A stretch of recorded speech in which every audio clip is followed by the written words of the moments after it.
Hello everyone, success with Aaram online education में आप सभी का स्वागत है। इकोनॉमिक सर्वे की यह सीरीज़ लगातार आपके समक्ष प्रस्तुत की जा रही है। जितने भी इम्पोर्टेंट तथ्य हैं, आंकड़े हैं, जितने भी कुछ महत्वपूर्ण जो भी फैक्ट्स हैं वो आपके समक्ष प्रस्तुत किए जा रहे हैं, ताकि आपके एग्ज़ाम के पॉइंट ऑफ व्यू से तमाम सवाल जो बन सकते हैं उस पर एक डिस्कशन की जा सके। अभी तक हमने इसका पार्ट 1 आपके समय प्रस्तुत कर दिया है। आप देख सकते हैं प्लेलिस्ट में जाकर पहला पार्ट। आज का पार्ट दूसरा है। बहुत छोटी छोटी ड्यूरेशन में ये सीरीज़ बनने वाली है, ताकि छोटा ड्यूरेशन छोटा टाइम होगा तो आप जल्दी इसको देख पाएंगे और छोटे छोटे चीज़ों को छोटे छोटे टारगेट के साथ कवर कर पाएंगे। आज का डिस्कशन शुरू करते हैं। वर्ष 2020-21 में स्थिर कीमतों पर, अब देखिए स्थिर कीमतों की जब बात आएगी, जब भी स्थिर कीमतों की बात आएगी, यहाँ मैं आपको बता दूं कि इसका जो बेस ईयर है वो 2011 और 12 को लिया गया है। ठीक है, वर्ष 2020-21 में स्थिर कीमतों पर शुद्ध राज्य घरेलू उत्पाद वृद्धि दर कितनी अनुमानित की गई है। यहाँ याद रखेंगे, शुद्ध राज्य घरेलू उत्पाद वृद्धि दर, ये दर की बात कर रहा है। इससे पहले की वीडियो में हम कितने कितने करोड़ों में यह वृद्धि हुई उस पर भी हम चर्चा कर चुके हैं, लेकिन अभी वृद्धि दर की बात करेंगे तो ये कमी देखने को मिली है। इसमें 6.58% की कमी देखने को मिलती है। तो याद रखेंगे, स्थिर कीमतों पर शुद्ध राज्य घरेलू उत्पाद वृद्धि दर में जो कमी आई है वो 6.58% देखने को मिली है। इसी तरह से हम बात करेंगे शुद्ध राज्य घरेलू उत्पाद वृद्धि दर किस पे? प्रचलित कीमतों पर। शुद्ध राज्य घरेलू उत्पाद वृद्धि दर प्रचलित कीमतों पर। प्रचलित कीमतें समसामयिक होती हैं, ये ध्यान रखेंगे। और इसमें भी कमी देखने को मिली है, 4.06% की कमी देखने को हमें मिली है।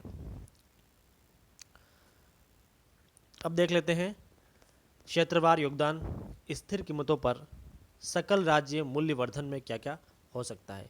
ये सब मैं आपको नहीं बता सकता है कि इसकी अलग हम क्लासें लेंगे अर्थव्यवस्था में। सकल राज्य मूल्यवर्धन क्या होता है, सकल घरेलू उत्पाद क्या होता है, इस पर अलग से क्लासेस ऑर्गेनाइज की जाएगी। लेकिन अभी केवल एग्ज़ाम के तथ्यात्मक रूप से देख सकते हैं तो हमें समझना होगा कि सकल राज्य मूल्यवर्धन में जो क्षेत्रवार योगदान है वो कितना कितना किया गया है। कृषि क्षेत्र की बात करें तो कृषि क्षेत्र में हमें देखने को मिलेगा 28.15%, और यही अकेला सेक्टर है जिसने ग्रोथ दिखाई है। यहाँ पर 3.45% की वृद्धि देखने को मिली है। ये बहुत इंपॉर्टेंट होगा एग्जाम के लिहाज से, क्योंकि इसमें पहला ऐसा क्षेत्र है जिसने इस कोरोना काल में वृद्धि दिखाई है। बाकी सभी सेक्टर से वो डाउनफॉल गए हैं। तो हमें याद रखना होगा कि कृषि क्षेत्र ने बहुत अच्छा योगदान दिया है, और परीक्षा में ज़्यादातर स्थिर कीमतों पर ही सवाल पूछे जाते हैं। तो हमें इन डाटा को हमेशा याद रखना है कि 28.15% का कृषि क्षेत्र का योगदान था स्थिर कीमतों पर, और 3.45% में वृद्धि देखने को मिली है। अब बात करते हैं उद्योग क्षेत्र की। उद्योग क्षेत्र में कमी देखने को मिली है 7.50 की, और 7.50 की जो कमी देखने को मिली है उसमें ये योगदान इसका है 29.45%। सेवा क्षेत्र की बात करें तो सेवा क्षेत्र में हम देख सकते हैं कि यहाँ पर भी कमी है। सबसे ज़्यादा कमी देखने को मिली है सेवा क्षेत्र में, सर्विस सेक्टर में, और 10.95% की यह कमी है। 42.40 का योगदान रहा है। अब बात करते हैं प्रचलित कीमतों पर। परीक्षा के लिहाज से स्थिर कीमतें अधिक महत्वपूर्ण होती है, प्रचलित कीमतों पर कम सवाल पूछे जाते हैं। फिर भी हम ध्यान रख लेते हैं कि प्रचलित कीमतों पर कृषि क्षेत्र में 29.77% का योगदान रहा, उद्योग क्षेत्र पर 24.80 का योगदान रहा, और सेवा क्षेत्र में 45.43 का योगदान रहा।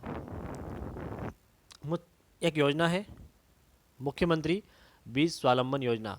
देखो, यहाँ से ही समझ में आ रहा है कि बीज के लिए ये इम्पोर्टेंट है। बीज के निर्माण के लिए ये योजना इम्पोर्टेंट है। तो अच्छी किस्म के बीजों के योगदान के लिए किसानों को उनके खेतों के लिए अच्छी किस्म के बीज का योगदान देने की बात की जा रही है, और कहा गया है कि इस उद्देश्य में ये बताया गया है कि अच्छी किस्म का जो बीज है उसका निर्माण करना स्वयं के लिए, किसानों को अपने खेतों के लिए, इसलिए ये स्वावलंबन बनाने की बात करता है।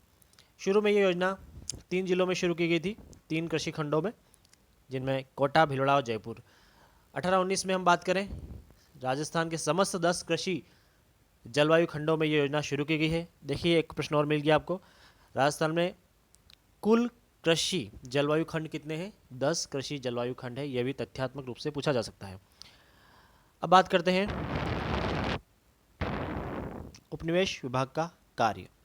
उपनिवेशन विभाग है राजस्थान सरकार के अंदर, और इस विभाग का काम है इंदिरा गांधी नहर परियोजना के क्षेत्र में जो भूमि का आवंटन होता है उसके देखरेख करना, उसको आवंटित करना, ये सभी काम उपनिवेशन विभाग का काम है।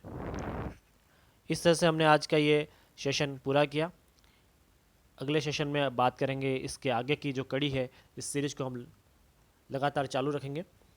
तो थैंक यू फॉर वॉचिंग मी। अगर आपको किसी भी तरह की क्वारी है तो हमसे कांटेक्ट करें यहाँ पर, ये हमारा व्हाट्सअप नंबर है, ये हमारा कांटेक्ट नंबर है, और जुड़े रहें, सब्सक्राइब करें और अधिक से अधिक लोगों तक यह वीडियो पहुँचा दें। Thank you for watching me.